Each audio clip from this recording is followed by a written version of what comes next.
আসসালামু আলাইকুম। কায়সার জব প্রিপারেশনে আপনাদের সবাইকে স্বাগতম। আমি মোহাম্মদ কায়সার আবেদিন, মেকানিক্যাল ইঞ্জিনিয়ার, বুয়েট। আমি বর্তমানে আশুগঞ্জ পাওয়ার স্টেশনে অ্যাসিস্ট্যান্ট ইঞ্জিনিয়ার হিসেবে কর্মরত আছি। আমি আজকে মূলত NWPGCL 2024-এর শুধুমাত্র অ্যানালাইটিক্যাল পার্টের সলিউশনটা দেবো ইনশাআল্লাহ। ঠিক আছে, অ্যানালিটিক্যাল পার্ট নিয়ে অনেকেই আমাকে কোশ্চেন করতেছিল। আমার এখানে ভর্তিকৃত যারা আছো 414 জনের মতো, প্লাস আজকে অনেকেই ভর্তি হয়েছে। ঠিক আছে, তাহলে এই তোমাদের যে কোশ্চেনগুলো, এই ম্যাথগুলো বুঝতেছিল না, তা আমি চিন্তা করছি যে অ্যানালাইটিক্যাল পার্টের, ঠিক আছে, টোটাল মানে 10টা করে আসে ম্যাথ। এই টাইপের যেগুলোতে একটু কঠিন আছে, ঠিক আছে, একটু মানে কথাগুলোর মধ্যে প্যাচ আছে, এইগুলো ফার্স্টে আমি শুধুমাত্র অ্যানালিটিক্যাল ম্যাথের পার্টগুলো করাবো। আর ডিপার্টমেন্টাল তো আলাদা, যেভাবে আমি সলিউশন দিচ্ছি মানে ওই ইউটিউবে কিছু ভিডিও আছে। আর আমি গোছায় একটা প্লেলিস্ট তৈরি করবো, যেটা শুধুমাত্র আমার পেইড কোর্সে যারা আছো তোমরা সিরিয়ালি দেখতে পারবে ইনশাল্লাহ। ঠিক আছে, ওকে। আর এই অ্যানালিটিক্যাল যে পার্টটা আছে, এটার ফুল ভিডিও আমার পেইড কোর্সে দেওয়া থাকবে। আর ইউটিউবে হয়তো বা 3টা বা 4টার মতো ক্লাস এখানে দেওয়া থাকবে, সমস্যা নেই। তাহলে আমি শুরু করতেছি। যে বিষয়টা তোমাদের ফার্স্টে বুঝতে হবে, এখানে যে কোশ্চেনগুলো দেওয়া থাকে, এই কোশ্চেনগুলোর এই পার্টগুলো, ঠিক আছে, এই কথাগুলো খুব ভালোভাবে বুঝতে হবে, এটা খুব ইম্পর্টেন্ট। ঠিক আছে, ওকে। আমি প্রথমে খুব বেশি কথা না বলে শুরু করে দিই। বলতেছে যে এ পারসন, এখানে সিরিয়ালি টোটাল 10টা ম্যাথ ছিল, ঠিক আছে। কয়টা? 10টা ম্যাথ। তাহলে এই 10টা ম্যাথের সলিউশন আমি করাবো অ্যানালিটিক্যাল পার্টেরটা। আর ডিপার্টমেন্টাল সলিউশন সবসময় আমি আলাদা দিয়ে থাকি। আর অন্যান্য যেগুলো, এগুলো তুমি যদি একবার ভালো করে দেখে নাও তাহলে হয়ে যাবে ইনশাল্লাহ।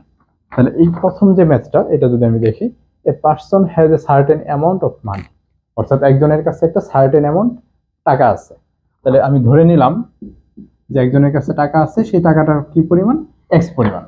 ঠিক আছে, তাহলে দে স্পেন্ড, স্পেন্ড মানে খরচ করা বা ব্যয় করা, 20% অফ ইট, তার মানে সে খরচ করছে। ঠিক আছে, খরচ যদি হিসাব করো, আর ইংলিশের সাথে বাংলাটা লিখতেছে যাতে অনেকেই মানে ইঞ্জিনিয়ারিং পড়লেও মানে ইংলিশের টার্মগুলো ধরতে অনেক সময় বা কথাগুলোর মধ্যে একটু প্যাচ থাকে অ্যানালিটিক্যাল মেথে, এটা যাতে বোঝার জন্য সাথে সাথে প্রয়োজন হলে বাংলাটাও দেখে দেখে প্র্যাকটিস করবা। স্পেন্ড মানে খরচ হয়েছে তোমার 20% অফ ইট, মানে ওইখানে যত টাকা ছিল এক্সের 20%, তার মানে এক্সের 20%। আর সংক্ষিপ্তভাবে মানে করতে বুঝে দেবো 0.20 ইন্টু এক্স। ঠিক আছে, এরকম 0.20 ইন্টু এক্স। ভিডিও ঠিক মতো? ঠিক আছে। তাহলে এরপর বলতেছে দেন, তারপর they earn 25% of the remaining amount. They earn, তারা উপার্জন করছে, আরো উপার্জন করছে 25% অফ দ্য রিমেইনিং অ্যামাউন্ট, অর্থাৎ বাকি যে অবশিষ্ট টাকাটা আছে তার 25% সে কি করছে? মানে অর্জন করছে বা উপার্জন করছে। তার আর্ন যদি লেখো, উপার্জন, এটা আর্ন, সংক্ষিপ্তভাবে লিখতেছি। তাহলে এটা কত? এই দেখো, তাহলে যদি 20% সে খরচ করে ফেলে, তার মানে তার রিমেনিং অ্যামাউন্ট আর কতটুকু টাকা আছে, এটা যদি হিসাব করে, তাহলে এই যে পয়েন্ট এক্স এর 20% সে খরচ করছে, তার মানে রিমেনিং অ্যামাউন্ট যদি ধরো, তাহলে এক্স এর কত? 100% থেকে 20% বাদ দিবা, তার মানে কত? 80%। তাহলে 80% অফ এক্স, তাহলে এক্স এর 80%, এটা রিমেনিং অ্যামাউন্ট। তাহলে এই রিমেনিং অ্যামাউন্টে 25% সে অর্জন করছে, তার মানে 25% ইন্টু 80% অফ এক্স, এরকম। তাহলে এখান থেকে গুণ করে দাও, যদি ক্যালকুলেটরের মানটা বসাও তাহলে কত আসছে? 80 ইন্টু 25, 0.20 মতো আসার কথা।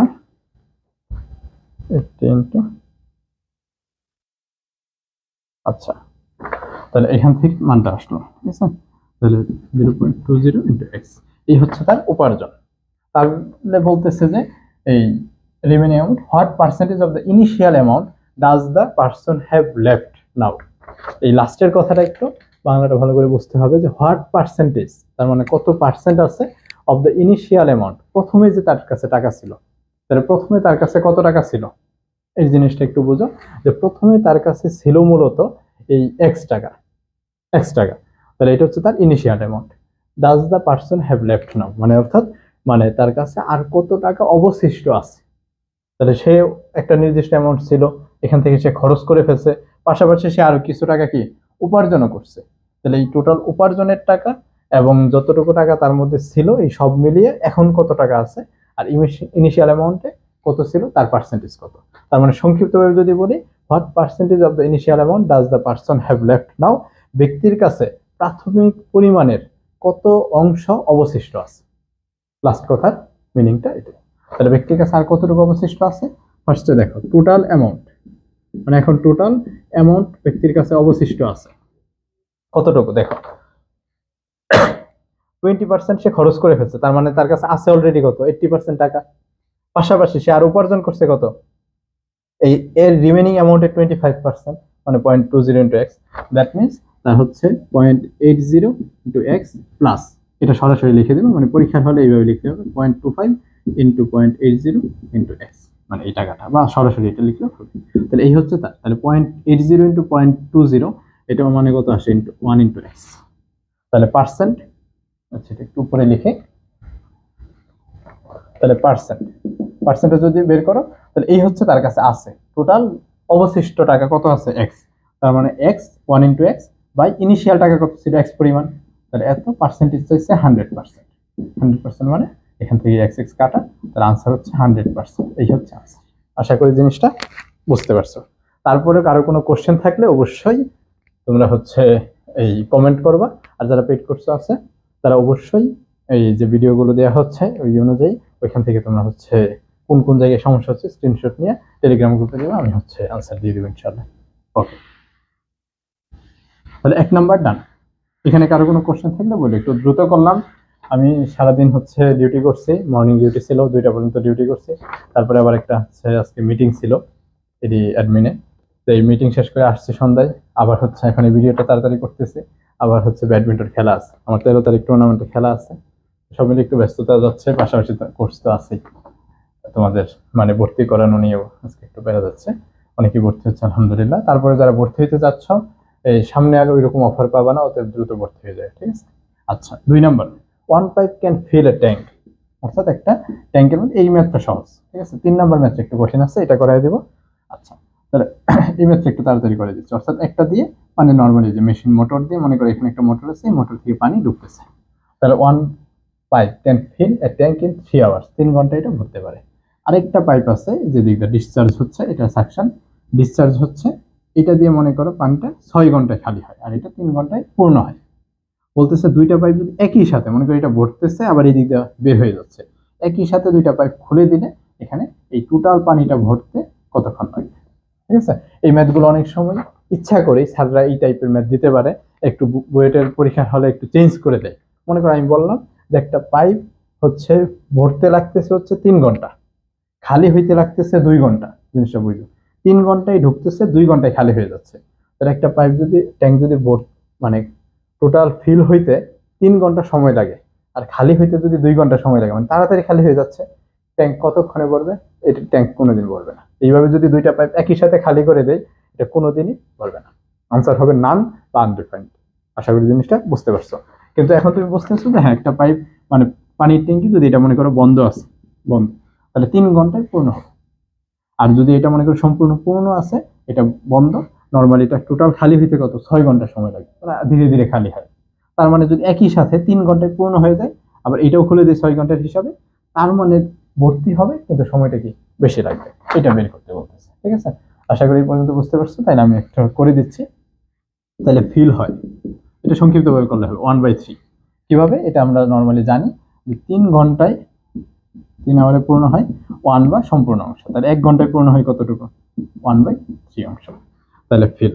আর ড্রেন মানে খালি হচ্ছে, এটা যদি দেখি তাহলে 6 ঘন্টায় পূর্ণ হচ্ছে 1 বা সম্পূর্ণ অংশ, তাহলে 1 ঘন্টায় আমরা সবসময় 1 ঘন্টার হিসাব করবো 1/6, তাহলে কত হবে? 1/6। একই সাথে ফিলও হচ্ছে ড্রেনও হচ্ছে, তার মানে 2টা একই সাথে, বোথ পাইপ যদি হচ্ছে খুলে দেওয়া হয়, তাহলে একটা দিয়ে ফিল হবে 1/3, আর ড্রেন মানে কি বের হয়ে যাচ্ছে, তাহলে 1/6, ঠিক আছে। তাহলে এখান থেকে মান বের করো, লসাগু গসাগু নিলে 6, 3, এটা লসাগু গসাগু 2, 2 - 1, তার মানে 1/6। তাহলে 1/6 পরিমাণে হচ্ছে কি বোথ পাইপ খুলে দিলে তার এতটুকু অংশ কি হচ্ছে, তার মানে 1/6 অংশ যদি হিসাব করো, তার মানে টোটাল ভর্তি হইতে কত লাগতেছে? 6 আওয়ার। আশা করি জিনিসটা বুঝতে পারছো। উল্টা পাবে, মানে এখানে 1/3 অংশ, আর আমি পাইছি হচ্ছে 2টা পাইপই খুলে দিলে 1/6 অংশ 1 ঘন্টায় পূর্ণ হয়, এটা কত? 1 ঘন্টার হিসাব, 1 ঘন্টায় পূর্ণ হয় কত? 1/6 অংশ। তাহলে ঐকিক নিয়মে যদি লেখো উল্টা পাবে, এখানে একটু লিখি 1/6 অংশ বা পার্ট পূর্ণ হয় 1 আওয়ার, ঠিক আছে। তাহলে সুতরাং 1 বা সম্পূর্ণ অংশ, 1 বা সম্পূর্ণ অংশ, এইটা পড়ছিল যে। আর কেউ যদি ভুলে যাও তাহলে এইটার একটু বেসিকটা ক্লিয়ার করে নিও, তাহলেই হবে ইনশাল্লাহ। তাহলে পূর্ণ হয় হচ্ছে 6 আওয়ার। এই হচ্ছে আনসার। এখন এই ম্যাথটাই যদি আমি বলি যে আরেকটা পাইপ দিয়ে দিলাম যেটা দিয়ে পূর্ণ হচ্ছে, পূর্ণ হওয়া মানেই আবার তাহলে মনে করো 2 ঘন্টায় পূর্ণ হচ্ছে, তাহলে এখানে কি করব প্লাস হাফ, ওই যে 2 ঘন্টা 1/2। আর যদি ড্রেন হয় মানে বের হয়ে যাচ্ছে তাহলে আরেকটা মান আসবে, এরকম করে এখানে মান বসাই দেবে, তারপর হিসাব করবে যত আসে। তার মানে পূর্ণ হওয়া মানে যোগ হবে, ড্রেন বের হয়ে যাওয়া মানে কি মাইনাস হবে। আর এখান থেকে মানটা বের করার পরে যে আনসারটা পাবা, যদি প্লাস আসে মানে যেরকম 1/6 এত, তার মানে বুঝবা যে এটা পূর্ণ হচ্ছে। যদি কোনো কারণে ওই যে আনডিফাইনের কথা বললাম না, যদি কোনো কারণে এটা করে সঠিকভাবে আনসার বের করে দেখো যে মাইনাস চলে আসছে, দ্যাট মিনস এটা কখনোই কি হবে না, পূর্ণ হবে না। এইভাবে চলতে থাকলে পূর্ণ হবে না। জিনিসটা আশা করি বুঝতে পারছো। আরো বেসিক এটা আমি হচ্ছে টপিক ওয়াইজ যখন ক্লাস নিব এখানে হচ্ছে আলোচনা করবো ইনশাআল্লাহ। ওকে, 3 নাম্বার ম্যাথটা দেখো। At 10 a.m. two trains started traveling toward each other. আচ্ছা, মূল কথায় চলে যাই, এক্সট্রা কথাগুলো বলবো না, বেশি কথা হয়ে যায়। আচ্ছা, এখান থেকে এই পর্যন্ত টোটাল 10টাই একটা ট্রেন শুরু করছে। এই জায়গা থেকে একজন আরেকজনের দিকে আসতেছে, দ্যাট মিনস এখান থেকে আরেকটা ট্রেন শুরু করছে। তাহলে এটা হচ্ছে ট্রেন 1 আর ট্রেন 2। এদের ডিস্টেন্স কত, এই যে পরে ম্যাথটা পড়লেই বুঝতে পারবা তোমরা। টোটাল ডিস্টেন্স হচ্ছে 287 মাইল। আচ্ছা, তাহলে এটা চলে আসলো, আর এটা পৌঁছাইছে 10টায় হচ্ছে শুরু করছে, আর পৌঁছাইছে কয়টায় লেখা আছে ওই দিনেই দেড়টায় এত পিএম। তার মানে টোটাল টাইম লাগছে কত, টোটাল টাইম লাগছে হচ্ছে 2 ঘন্টা। আর এখানে তার মানে হচ্ছে যদি দেড়টায় পৌঁছায় 3.5 ঘন্টা, 3.5 hours.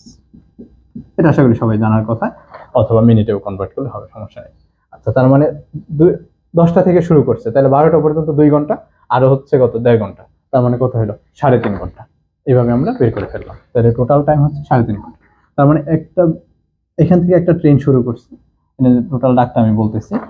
At 10 a.m. two trains started traveling toward each other from station. তার মানে এই 287 মিটার একটা স্টেশন থেকে আরেকটা স্টেশনের দূরত্ব, একই সাথে একজন আরেকজনের দিকে এইভাবে এইভাবে দুইজন আসতেছে, মানে একজন আরেকজনের দিকে আস্তে আস্তে আস্তে আস্তে এরা দেড়টার দিকে, মানে এরকম নাই, ম্যাথটাতে একটু প্যাচ আছে, এইখানে গিয়ে পৌঁছায় গেছে দেড়টায়, বিষয়টা এরকম না। বলতেছে যে দে পাস্ট ইচ আদার, মানে এখান থেকে আসছে আইসা, মনে করে এখানে একটা ট্রেন এই দিকটা যাচ্ছে, আরেকটা ট্রেন এইরকম যাচ্ছে, তাহলে এই জায়গাটাতে আইসা পাস করলো, মানে একজন আরেকজনে পাস করছে দেড়টায়। Same day the average speed of the faster train, মানে একটা ট্রেনের দৈর্ঘ্য নিলাম, এটা V1 স্পিড, আরেকটা হচ্ছে V2। তাহলে average speed of the faster train exceeds average speed slower train 6 mile per hour. Faster ট্রেনের স্পিড কত, মানে এই যে স্পিডগুলো আছে, স্পিডটা ফাস্টার ট্রেনের স্পিডটা ধরে নিলাম V1 বেশি আছে, এটার মান কত এটা বের করতে পারতেছে। তাহলে স্পিড যেহেতু বেশি, তার মানে বুঝতেই পারতেছো যে এটা মনে করো মাঝামাঝি মিলিত হবে, এইদিকে চলে আসে স্পিড বেশি, এইদিকে আসে মিলিত হবে। এখান থেকে এই পর্যন্ত ডিস্টেন্স ধরে নিলাম x1, ঠিক আছে, আর এইটুকু ডিস্টেন্স আমি ধরে নিলাম হচ্ছে x2। তার মানে একজন এইদিকে আসতেছে আর একজন এইদিকে আসছে, তার মানে এখান থেকে একটা ট্রেন রওনা দিয়ে এই পর্যন্ত আসতে কত ঘন্টা সময় লাগছে, 3.5 ঘন্টা। আরেকটা ট্রেন সেম এখান থেকে এই পর্যন্ত আসছে, মিলিত হয়েছে, এর সময় লাগছে কত 3.5 ঘন্টা।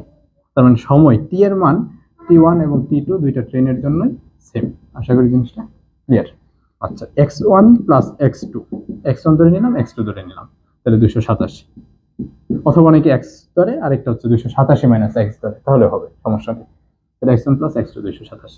এখন দেখো এই স্পিডের ক্ষেত্রে x1 আমরা জানি s equal v into T, normal সূত্র। তাহলে x1 ইকুয়াল v, তাহলে এটার জন্য স্পিড কত v1 ইন্টু টি, টি তো সেম, x2 কত হবে v2 ইন্টু, তার মানে এখানে x1 প্লাস x2 287 মানে হচ্ছে এই v1 টি plus v2 into T equal 287। তাহলে টি এর ভ্যালু কত 3.5 ঘন্টা, তাহলে এখানে v1 প্লাস v2 সমান 287/3.5, এটা ভাগ করে দাও, ভাগ করলে আসবে 82। আশা করি জিনিসটা বুঝে গেছে, এটা একটা equation. The average speed of the faster train, আরেকটা যে স্লোয়ার ট্রেন আছে তার থেকে কত 6 মাইল পার আওয়ার বেশি স্পিড, ঠিক আছে, এই জিনিসটা আমি বুঝতে পারলাম। তার মানে V1 মাইনাস V2, মানে এর স্পিডটা আমি ধরে নিলাম, এটা ধরে নিলাম V2 বেশি ধরলে হবে, সমস্যা নেই, একই কথা। তাহলে V1 বেশি ধরে নিচ্ছি, তার মানে V1 এর স্পিড বেশি, তাহলে এই V2 থেকে কতটুকু বেশি 6 মাইল পার। তাহলে এটা আরেকটা ইকুয়েশন। তাহলে 1 এবং 2 নাম্বার যোগ বিয়োগ করে দাও, আনসার চলে আসবে। তাহলে এখানে যোগ বিয়োগ করলে V1 এর ভ্যালু মানে V1 প্লাস V2, তাহলে 2V1 এই 82 প্লাস 6, এখান থেকে মান পাবো হচ্ছে 44 88 তাহলে সুতরাং V1 সমান পাবা হচ্ছে এই 44, আর V2 একইভাবে বের করে বিয়োগ করে তাহলে এখান থেকে পাবা হচ্ছে 38। তাহলে ফার্স্ট স্টার্টিং তার মানে এত মাইল পার আওয়ার, এই হচ্ছে আনসার। যেহেতু এখানে মাইল পার আওয়ারে দেওয়া আছে, উপরেরটাও আওয়ার দেওয়া আছে, এই জন্য আমরা আওয়ারে হিসাব করে ফেলছি মানে ঘন্টায়। আর যদি এখানে সেকেন্ডে দেওয়া থাকতো বা মিনিটে, তাহলে ওইটা মিনিটে কনভার্ট করে নিতে এই টাইমটাকে। আশা করি এই জিনিসটা সহজেই বুঝতে পারছো। এই হচ্ছে ম্যাথ করার প্রসেস। এইভাবে যে কোনো ম্যাথ যদি বুঝে বুঝে করতে পারো, কয়েকটা ম্যাথ এরকম 10টা প্রিভিয়াস মানে 2024 সালে আসে এরকম 10টা করে যদি 100টা ম্যাথ ভালো করে বুঝে প্র্যাকটিস করে ফেলো, আশা করি আর সমস্যা হবে না। আর টপিক ওয়াইজ যে ক্লাসগুলো আছে, এটা ফার্স্টে অবশ্যই আমার পেইড কোর্সে যে ক্লাসগুলো আছে এটা খুব ভালোভাবে দেখতে হবে, ঠিক আছে? আর রেগুলার যে টপিক ওয়াইজ পড়াবো ওইটার মজা আলাদা, আবার এটারও আলাদা মজা আছে। এইভাবে যদি হচ্ছে একবার ওই টপিক ওয়াইজ একবার ক্লাসগুলো করে ফেলো, আর আমার এখানে যারা ভর্তি হচ্ছে প্রিভিয়াস কোর্সের অ্যাক্সেস দিচ্ছি, ওই ক্লাসগুলো একদম টানা কয়েকদিনের মধ্যে, এক সপ্তাহের মধ্যে করে ফেলবা অ্যানালিটিক্যাল ম্যাথ, তারপরে এই ক্লাসগুলো করো, দেখবা যে খুব সুন্দরভাবে এই 1 সপ্তাহ বা 2 সপ্তাহের মধ্যে অ্যানালিটিক্যাল ম্যাথটা অনেক গোছানো হয়ে গেছে। আর অ্যানালিটিক্যাল ম্যাথটা যদি পারো আর মানে ডিপার্টমেন্টালটা পারো, তাহলে দেখবা ইজিলি জব হয়ে যাচ্ছে। আর একটা বিষয়, নন ডিপার্টমেন্টাল পার্টের মধ্যে অ্যানালিটিক্যাল ম্যাথটাই সবচেয়ে সমস্যা হয়।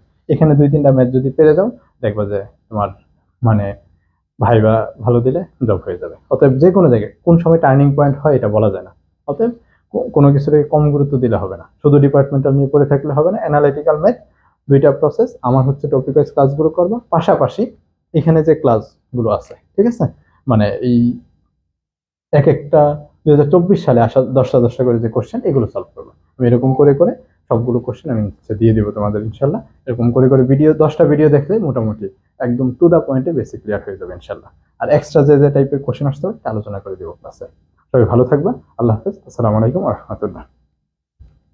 আচ্ছা, আরেকটা বিষয় বলি, যদি তোমরা যারা ভর্তি হতে চাচ্ছে না, এটা হচ্ছে ওই 12 তারিখ, হ্যাঁ 11 তারিখ, 12 তারিখের মধ্যেই এই অফারটা শেষ হবে, ঠিক আছে?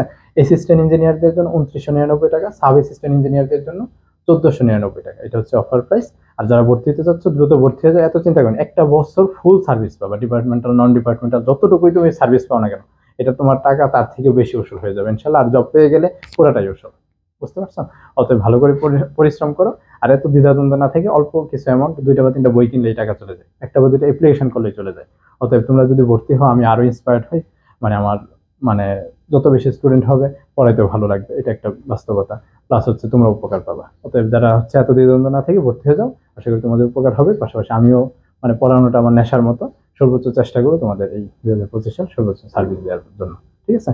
আর কোর্স রিলেটেড কোর্স আউটলাইন নিয়ে আমার আলাদা ভিডিও আছে, এটা তোমরা একটু দেখে নিও, ইউটিউবে আছে, পেজেও আছে। অতএব যারা ভর্তি হতে চাও দেখে আমাকে এই পেজে নক দিয়ে ভর্তি হয়ে যাও। সবাই ভালো থেকো আর পড়াশোনা করে ভালো করে। আল্লাহ হাফেজ, আসসালামু আলাইকুম ওয়া রাহমাতুল্লাহ।